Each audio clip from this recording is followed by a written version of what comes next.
여러분 안녕하십니까? 쩐데리TV의 쩐데리입니다. 구독, 좋아요, 알람 설정까지 부탁드리겠습니다. 오늘 시장 어떠셨는지 모르겠습니다. 코스닥, 코스피가 그야말로 오전에 상당히 좋지 않은 흐름을 계속 이어갔습니다. 분봉으로 보시면 오늘 코스피 개장 이후에 굉장히 좀 변동성을 강하게 가져가면서 시장을 뒤흔들고, 다행히 또 1시 반 이후로는 저점을 좀 잡아주고 나서 이내 반등 후에 마감을 좀 했습니다. 아울러서 코스닥도 계속 변동성을 강하게 944포인트까지 뺐다가 1시 반쯤 쌍바닥을 좀 만들어주고 분봉상으로 967포인트까지 다행히도 좀 반등으로 마감을 해서 오늘 이 코스닥 보시면 일봉으로 양봉을 만들었습니다. 어제도 제가 우리 구독자분들께 말씀을 드렸습니다만 코스닥은 2019년도 이후에 6일 연속 하락이 딱 하루 있었습니다. 그런데 과연 이번에 그 동일한 기록을 세우느냐라고 좀 고민을 했었는데요, 걱정을 했었는데 다행히도 5일 빠지고 이렇게 양봉 마감을 했습니다. 120평선 이탈했다가 다시 돌아오면서 60평선 걸치는 흐름의 이 소위 말하는 망치형 양봉이죠. 아랫꼬리 길게 잡으면서 좀 상승 쪽으로 방향을 좀 틀 수 있는 매수세가 좀 들어오는 흐름으로 마감을 해서 상대적으로는 다음 주가 이번 주 이제 5월 6일 목요일 시장을 조금 기대는 하게 만드는 흐름이었습니다. 코스피도 역시 작은 단봉으로 망치형 양봉이 좀 나와줬고요. 62평선까지 밀리지는 않았습니다만 다행히도 5일 연속 음봉에 마무리를 이렇게 양봉으로 좀 잡아주면서 전일의 음봉 몸통을 삼키는 그런 흐름으로 추세 전환의 캔들이 좀 나온 것이 아니냐라고 저는 개인적으로 좀 생각을 하고 있고, 물론 개별 종목별로는 공매도 때문에 밀린 종목들이 많이 있었습니다만 그래도 이런 추세를 한번 좀 틀어주는 듯한 흐름이 나와줬으면 긍정적이라고 좀 보고 있습니다. 우선은 이 중요한 게 22평선과 12평선 지금 역별로 되어 있는 상태에서 이 캔들이 결론적으로는 이렇게 보고 있어요. 여기서 얘가 제대로 된 상승 흐름으로 틀어주는 흐름이 나오려고 한다면 22평선이 이렇게 별이 되어 있을 때 캔들로서 돌파하고 20평선 안착해주는 흐름으로 3200포인트를 돌파해주는 흐름이 나와줘야 된다고 보고 있습니다. 과연 이런 흐름이 나올지, 아니면 목요일 잠깐 반등 후에 외국인의 매도 혹은 기관의 매도로 다시 22평선 돌파 후 안착을 못해주고 밀리는 흐름으로 다시 저점을 잡아주러 하방으로 좀 밀어버릴지, 이거는 아무도 좀 모른다라고 좀 생각이 돼서 계속 말씀을 드렸지만 어제도 우리 구독자분들께 현재 증시자금도 그렇고 신용융자 금액도 그렇고 상당히 높습니다. 비율이 보시면 예탁금도 물론 거래소도 그렇고 코스닥도 그렇고 예탁금이 높습니다만, 중요한 부분은 예탁금도 예탁금이지만 신용융자에 대한 금액도 코스닥 그리고 코스피 역시 계속 상승을 좀 하고 있어요. 그렇다 보니까 그만큼 이 융자로 많이 사셨다라는 거고, 그렇다면 많은 분들이 반대 매매에 대한 그 위험 리스크에서 자유롭지는 못하시다라는 얘기거든요. 그렇다면 중요한 건 140%를 우선 맞춰라. 그리고 그거를 맞추는 데 있어서 좀 여유롭게 맞춰놓고 현금으로 살 수 있는 금액을 좀 빼놓고 나서 그 다음에 시장의 흐름을 타면서 추세 전환의 흐름이 나왔을 때 조금 과감하게 한번 베팅을 좀 하는, 좀 그런 흐름으로 가는 것이 어떻겠냐라고 말씀을 드리고 있는 겁니다. 이번 하락에서 느끼셨을 겁니다. 저도 역시 마찬가지고요. 이게 한번 빼서 눌려버리면 굉장히 심리적으로 쫓기게 되죠. 그리고 그냥 하락에서 손실을 확정해 버릴까라는 생각도 하게 됩니다. 그렇지 않으려면 어느 정도 매매를 할 수 있는 현금을 들고 있는 상태에서 좀 빠지고 뭐 해도 반대로 또 뭐 인버스를 산다든지, 아니면 빠졌을 때 낙폭과대주를 사면서 반등 나올 때 어느 정도 그 많이 눌린 거에 대한 해치가 되지 않겠습니까? 메이크업이 되기 때문에 그런 측면에서는 지수를 그런 측면에서 보는 거고요. 그런 상황에서 어쨌든 이런 흐름에서 아직 확실한 추세 전환이다 라고 말씀드리기는 굉장히 빠릅니다만, 그래도 이런 식의 수급이 좀 들어오면서 온 흐름을 괜찮게 좀 바꿔줬다, 요 정도까지는 말씀을 드릴 수 있을 것 같아요. 그게 코스닥, 코스피 동일하게 양시장 모두에 대해서 말씀을 드리는 겁니다. 자, 그리고 매동을 봐도 오늘 보시면 이 코스피는 기관이 순매수를 했고요. 그리고 코스닥을 보면 기관과 외인이 순매수를 했습니다. 굉장히 좀 다행인 흐름이었다라고 볼 수 있겠고, 지금 보시면 이게 장 시작부터 장 마감까지의 외국인과 개인과 기관의 순매수 금액에 대한 추이입니다. 보시면 거래소 같은 경우에는 오늘 기관이 계속 좀 순매수를 해준 부분이 있고요.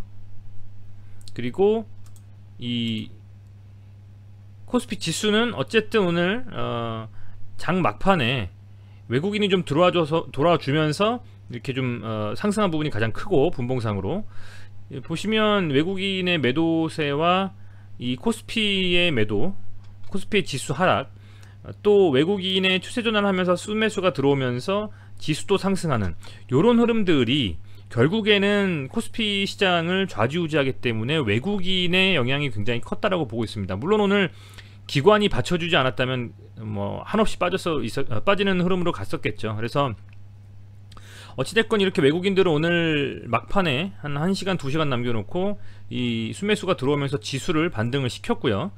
개인들은 그런 반등에 있어서 리스크 해지 차원에서 많이 좀 팔았다, 이렇게 말씀을 드릴 수 있을 것 같습니다. 그런데 반대로 보면 이 선물을 봤을 때 선물 지수가 어쨌든 이렇게 흐름을 가져갔는데요. 오늘 외국인은 반대로 선물은 또 이렇게 계속적으로 좀 긍정적인 흐름을 가져갔거든요. 그런 측면에서 외국인들은 실제 지수는 순매도로 흐름을 가져가면서 선물은 순매수를 한 그런 흐름이었다라고 좀 보시면 될 것 같습니다. 그래서 이 흐름 자체가 외국인이 지수와 선물을 좀 흔들고, 선물에서는 상승 쪽의 흐름에 흐름을 가져갔다면 지수에선 반대로 하락 쪽의 흐름을 가져가면서 해지를 하면서 흐름을 가져간 뭐 그런 움직임이었다라고 보실 수 있을 것 같습니다. 그래서 오늘 시장은 외국인이 좀 좌지우지했다라는 좀 생각이 저는 들고요. 그래도 장 막판에 외국인이 이 지수에서 순매수가 좀 들어오는 흐름을 가져갔기 때문에 그 부분이 상대적으로는 뭐 지수마저도 좀 끌고 올라가는 그런 상황이었다라고 보시면 될 것 같습니다. 뭐 선물에서 어쨌든 간에 이 개인이 좀 매도를 했지 않습니까? 이제 그 개인이 매도를 하게 되면 외국인도 매도를 했을 때는 포지션이 또 겹치기 때문에 외국인 입장에서는 선물 같은 경우에 굳이 개인과 같은 방향을 하지 않고 반대로 좀 움직일 수가 있고요. 그렇다 보니까 선물은 또 흐름을 상승 쪽으로 가져갔고, 반면에 거래소 같은 경우에는 뭐 개인들이 어쨌든 매도를 하게 되면 역시 마찬가지로 외국인도 매도를 하면서 갈 필요는 없겠죠. 뭐 다시 또 시장을 턴하면서 얘는 사면서 반대 흐름을 가져간 뭐 그런 흐름이었다라고 간단하게 좀 말씀을 드리겠습니다. 어찌됐건 선물이건 옵션이건 뭐 외국인 지수건 외국인의 흐름이 어떻게 되느냐가 굉장히 좀 중요할 것 같습니다. 이번 지수가 상승을 함에 있어서는 외국인이 조금 순매수로 이 지수를 끌어올리면서 개인이 오히려 그동안에 쌓여놨던 그 불안감, 더 밀릴지 모른다는 불안감 때문에 손절 물량이라든지 매도 물량이 나오는 것들을 받아서 올리는 건 외국인의 몫이 될 수가 있다. 그래서 종목별로 장중에 이제 거래원, 그러니까 CS를 통해서 공매도가 나온다든지 JP모건 쪽에서 나오는 종목들은 CS나 JP모건 쪽에서 나오는 공매도의 흐름을 좀 보시고, 또 프로그램 매도가 나오면서 개인만 매수하는지, 아니면 프로그램은 매수가 나오면서 또 개인은 매도하는 흐름으로 가고 있는지, 이런 걸 좀 살펴보신다면 추세를 좀 전환하면서 오늘의 상승이 오늘의 아니면 하방을 좀 탈출하는 느낌이 개별 종목별로도 지속적으로 흐름은 이어질 수 있겠구나 라는 것을 한 번쯤 가름해 볼 수 있지 않을까, 이렇게 좀 생각이 됩니다. 어찌됐건 오늘 뭐 그런 상황이었다라고 볼 수가 있겠고요. 코스닥은 기관이 장 12시 넘어가면서 순매수를 계속 지속을 하면서 결국에는 한 1시 이후에 기관은 순매수로 전환을 했습니다. 그리고 외인도 역시 마찬가지로 매도로 계속 진행이 되다가 계속 이렇게 또 12시 이후에는 순매수로 가면서 어찌됐건 외국인과 기관의 순매수로 인해서 지수가 반등을 한 나름대로 양질의 흐름이었다, 이렇게 좀 말씀을 드릴 수가 있을 것 같습니다. 자, 이제 종목으로 들어가서 본다면요, 시젠 같은 경우에도 오늘 보면 어제서 제가 말씀을 드렸던 게 시젠에서 지금 매도가 계속 모건서울에서 나오고 있습니다. 모건서울에서 계속 나오고 있고요. 보시면 모건 창구를 통해서 외국인들이 공매도를 친다라는 추측을 할 수 있겠죠. 오늘 대차거래는 역시 뭐 늘어났습니다. 대차잔고가 지금 계속적으로 어쨌든 늘어나고 있다라는 것은 추후에도 우리 시젠 같은 경우에는 더 밀릴 수 있는 가능성도 열려있다, 이런 생각이 좀 되고, 다만 공매도가 오늘 28%, 전체 거래량의 28%, 그리고 어제는 33%까지 나오지 않았습니까? 그래서 이런 상황에서 어쨌든 흐름이 계속적으로 이어가고 있기 때문에 조금은 뭐 우려스러운 흐름이 계속되고 있습니다만, 이 대차잔고를 통해서, 대주거래를 통해서 어쨌든 공매도가 진행이 되는 것이기 때문에 계속적으로 뭐 끊임없이 진행이 되진 않거든요. 어느 정도 종목이 빠지면 다시 또 매수세가 들어오면서 또 그 매수를 통한 수익을 볼 수 있는 그런 흐름들도 이어질 수가 있다고 보고 있습니다. 그래서 언제 과연 이 공매도가 잦아드느냐가 굉장히 중요할 것 같고, 그런 흐름에서는 뭐 지수의 흐름을 보면서 판단을 할 수 있을까라는 좀 생각도 해봅니다. 어쨌든 지수가 반등을 하면서 상대적으로는 이 매수세가 들어오면서 이 오늘 소위 말하는 이 코스닥의 지수 캔들과 비슷한 그나마 흐름까지는 만들어 갔거든요. 어쨌든 뭐 전 종목에 다 공매도가 가능했다면 오늘 코스닥이 양봉으로 마감하기는 굉장히 어려웠을 겁니다. 그런데 뭐 아시는 것처럼 코스피 200과 코스닥 150 지수 편입 종목이 해당하는 종목들만 우선적으로 공매도가 가능했기 때문에 지수는 그 이외의 종목들에는 수급이 좀 들어오면서 반등이 가능했지만, 말씀드린 코스피 200이나 코스닥 150 지수에 편입되어 있는 종목은 당장은 어쨌든 공매도의 타깃이 돼서 밀리고 있다, 또 좀 더 밀릴 수도 있다 라는 점을 가지고 좀 더 살펴보셔야 될 것 같습니다. 이런 공매도의 이런 흐름에서 반등이 좀 되려면 결국엔 시장이 어떤 이슈든 뭐가 됐든 반등이 돼주면서 수급이 좀 들어오면서 지수가 더 빠지지 않고 개별 종목별로 상승하는 흐름을 가져간다면 공매도는 하락이 어떻게 보면 가능하고, 하락에 대한 흐름을 예측했을 때 더 수익을 많이 볼 수 있는 구조 아니겠습니까? 그래서 싼 가격에 다시 사서 갚아서 그만큼 수익을 내는 거기 때문에 지수가 반등하면서 수급이 우리 시장에 들어오는 어떤 긍정적인 호재가 있고, 유럽, 미국, 기타 아시아 시장의 괜찮은 흐름이 이어진다면 공매도도 시장이 밀리거나 고점대에서 때리지, 시장이 충분히 조정받고 돌아나오는 턴어라운드 느낌에서 공매도를 때려가지고 수익 볼 수 있는 그림이 안 나오거든요. 그래서 시젠도 이제 바닥을 좀 다져주고 지수가 반등하면서 흐름을 턴어라운드 해주는 어떤 느낌이 나온다면, 그렇다라 그러면 공매도 뭐 대차장고가 쌓여 있고 공매도가 어쨌든 간에 지금 이틀 동안 굉장히 많이 나오면서 밀어버렸지만 충분히 그걸 메이크업하면서 갈 수 있는 흐름도 나올 수가 있다, 이렇게 좀 판단을 하고 있고요. 다만 그 시점이 언제냐는 좀 두고 봐야 되겠다는 생각이 좀 듭니다. 일봉상으로는 300이평선을 오늘 어쨌든 깨버렸고요. 복귀를 하지 못했습니다. 보시면 300이평선 밑에서 마감된 게 보이시죠? 우선은 뭐 62평선을 한번 지지하는 흐름을 가져갔다가 반등의 흐름을 가져갈지, 아니면 여기서 이내 이번 주 목요일 반등과 함께 다시금 300이평선 윗구간에서 확실한 좀 반등의 흐름을 이어갈지 지켜봐야 되겠다라는 생각이 듭니다. 다음 주에 흐름을 좀 괜찮게 간다면 여기서 이렇게 좀 갭 떨어짐을 막는 이렇게 좀 양봉이 나와주면서 조금 욕심부려 본다면 120평선까지 좀 복귀해주는 그런 좀 흐름이 나왔으면 좋겠다라고 좀 생각이 되는데요. 우선은 현재 나온 지표들만으로는 조금은 숨 죽이고 확실하게 바닥을 잡는 것을 지켜봐야 되지 않겠느냐. 그리고 그 바닥이 잡힌다면 비단 시젠 종목뿐만 아니라 다른 종목들도 반등이 나오면서 상당히 많이 빠진 거에 대한 기술적 반등이 나올 거거든요. 기술적 반등을 통해서 지금 가지고 계신 아까 말씀드린 조금 들고서 운용할 수 있는 현금이라든지 그런 자금들을 투입해서 최대한 그 메이크업하는, 그동안 하락에 대한 손실을요, 그런 방식으로 대응하시는 게 어떨까, 이렇게 좀 생각이 됩니다. 여러분들께서만 지금 힘드신 건 아닐 겁니다. 영상을 찍고 있는 저도 그렇고요. 제 주변에 많은 주식 투자하시는 분들도 굉장히 오늘 시장, 어제 시장 이틀에 걸쳐서 정말 스트레스 많이 받고 또 힘들어하는 뭐 토로하는 뭐 말씀들을 많이 들었습니다. 그렇기 때문에 힘내셨으면 좋겠고요. 비록 오늘 다른 종목들, 세게 간 종목들보다는 반등이 좀 약하게 나왔지만 오늘도 외국인이 순매도를 좀 치고 기관이 조금 더 쳤기 때문에 좀 아쉬운 흐름이었습니다만요.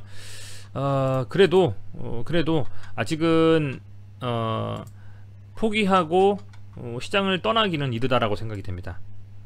이 거래락 금액 98,000원이라는 금액 지금 막 15,000원 가까이 매도가 되면서 정말 300이평선 하단까지도 반등을 하지 지금 밀어버리면 제대로 된 반등이 못 나왔지만 그래도 이제 거의 스토캐스틱상으로도 과매도권에 들어가 있고요.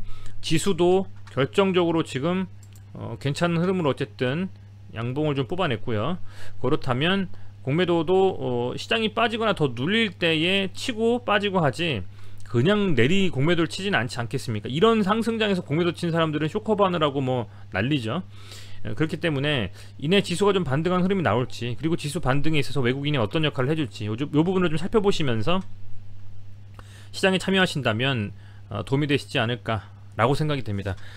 그 뭐 장중에 틈틈이 조금 짬을 내서 커뮤니티를 통해서 시황에 대한 부분들 뭐 제 생각 간략하게 좀 말씀을 드리고 있고요. 앞으로도 그렇게 할 예정입니다. 그렇기 때문에 너무 뭐랄까요, 스트레스 받는다라고 하셔서 아예 그냥 주식 접고 안 본다 라시는 것보다는 이런 시장도 있구나, 어떻게 해야 될까 고민하면서 조금씩 성장하시는 그런 우리 구독자분들, 그리고 저도 그렇게 되도록 노력을 하겠습니다. 네, 그리고 한 가지 말씀드릴 게 있습니다. 제가 요즘 계속 쩐데리 TV와 유한타증권의 제휴 등록에 대해서 말씀을 드렸는데요. 이제 기존 유한타를 이미 쓰고 계신 고객들의 경우에는 어떻게 등록해야 되는지 안 되는 건지 문의하시는 분들도 있으셨고, 댓글이나 그렇게 말씀을 좀 나눠주신 분들이 있습니다. 먼저 뭐 다른 데와 뭐 제휴 등록이 돼 있으셔서 뭐 그동안에 제휴를 등록되셨다가 지금 뭐 쩐데리 TV와의 제휴로 이렇게 도움을 주고 싶으시다 라고 생각하시는 분들 같은 경우에는요, 뭐 신규 계좌를 좀 개설해 주셔가지고 쩐데리로 제휴 등록해 주시면 유한타증권 콜센터를 통해서 이렇게 쩐데리로 제휴 변경 등록 요청을 하실 수가 있습니다. 그래서 신규 계좌 개설하신 후에 이 제휴 등록 해주시고 콜센터 전화하신 다음에 제휴 변경 등록 요청을 해주시면 중복이 아니고 이렇게 제휴 한 곳과 제휴를 하실 수 있다 말씀드리겠고, 또 제휴 등록이 안 되어 있는 경우가 있으실 거예요. 그러니까 계좌는 옛날에 개설하셨는데 제휴를 안 해보신 분들, 그런 분들은요, 이렇게 유한타증권에서 콜센터가 있습니다. 1588-2600 거기 연락하셔서 쩐데리로 제휴 변경 등록 요청하시면 됩니다. 그렇게 해주시면 5월 중으로 제가 말씀드렸지만 HTS, 고유 HTS 전용 화면 좀 활용하실 수 있게 세팅 중이고요. 아마 곧 말씀을 드릴 수 있을 것 같습니다. 이런 부분들 꼭 좀 참고해 주시면 좋겠고, 아울러서 아직 등록이 안 되시거나 아예 계좌 안 하신 분들은 이렇게 쩐데리TV 제휴 콘텐츠 등록을 좀 부탁드리겠습니다. 앱스토어에서 유한타 스마트 검색하시면 유한타 증권 스마트 계좌 개설이 가능하세요. 여기서 계좌 개설 쭉 하시면 계좌 개설 터치에서 마지막에 이렇게 계좌 개설 확인하실 수가 있습니다. 확인해서 계좌 주차 정보 등록하기가 있으시고 클릭 누르시고 확인 누르시면 요 제휴 콘텐츠 계좌 주차 정보 등록에서 구분이 되십니다. 그리고 쩐데리 검색하셔가지고 등록 해주신다면 되네요. 네, 최근에 이제 저희 구독자분들께서 이렇게 많이 좀 계좌 개설 해주시고 있는데 비밀번호가 막 되게 복잡하게 설정해야 된다라고 해서 좀 조금 그렇게 좀 생각하시더라고요. 좀 약간 어렵다. 그래서 제가 이거를 유한타증권 IT팀은 아니기 때문에 제가 뭐 조금 도움을 못 드려서 죄송하고요. 하지만 뭐 그런 부분들을 제외하면 사실 금방 하실 수 있으니까요. 비밀번호도 잘 적어 놓으시면 되지 않을까 뭐 이렇게 생각을 좀 해보고, 어찌됐건 뭐 따로 후원 계좌라든지 제가 뭐 어떤 다른 뭐 이런 유튜브에 가입하는 그런 것을 제가 설정을 해놓는다든지 이런 부분들은 안 하고 있기 때문에, 이렇게 여러분들께서 영상을 보시면서 도움받고 힘이 되셨다면 그런 부분에 있어서 후원해 주신다라는 의미로 유한타증권 스마트 검색을 통해서 계좌 개설 부탁드리고, 꼭 이렇게 제휴 컨텐츠 등록으로 쩐들이 검색해 주셔가지고 확인 좀 부탁드리겠습니다. 네, 시청해 주셔서 감사드리고요. 오늘 정말 고생 많으셨습니다. 다음주, 아니 죄송합니다, 자꾸 다음주라 그러네요. 내일이 휴일이다 보니까 내일 푹 쉬시고요. 목요일 금요일 진짜 한번 불장 나오는 좀 그런 흐름 나오기를 기대하면서 오늘 영상을 마치도록 하겠습니다. 다시 한번 구독, 좋아요, 그리고 댓글, 알람 설정, 유한타증권 계좌 개설까지 꼭 좀 부탁드리겠습니다. 고맙습니다.